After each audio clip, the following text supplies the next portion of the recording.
Anyone who's seen my review for Justice League Task Force for the Sega Genesis probably recalls me saying that I would never play the Super Nintendo version.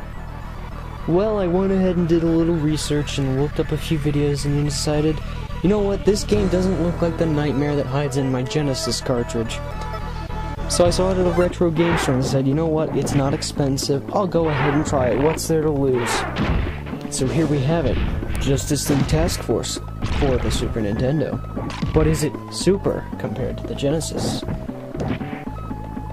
Let me tell you, my initial impressions when I played this game are that this game looks better than the Genesis version, plays better, and sounds better. Off my initial impressions.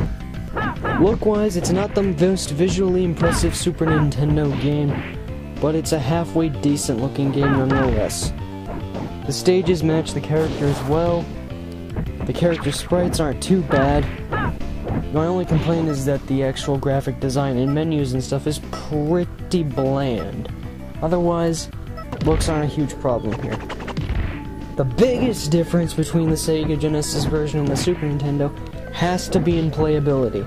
My god, this game is significantly more comfortable to play and a lot less stiff. Now, I'm not gonna lie, I'm able to cheese my way out of a few matches in this game, but not in the same context as Justice League Task Force or the Genesis. The Genesis, all I had to do was jump kick the whole time. There is quite a bit more depth in the Super Nintendo version. Doesn't necessarily it's the most depth-bringing fighting game I've ever played. And man, oh man, this version actually has character themes in comparison to the Genesis's awful, randomly thrown out themes that are in each level. The themes match the characters and their stages pretty well. They're not exactly the most memorable themes, but they do the job.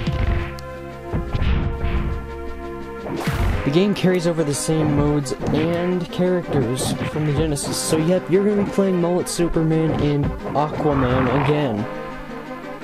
But what would you rather do, play them in an unplayable form, or one that's actually somewhat comfortable?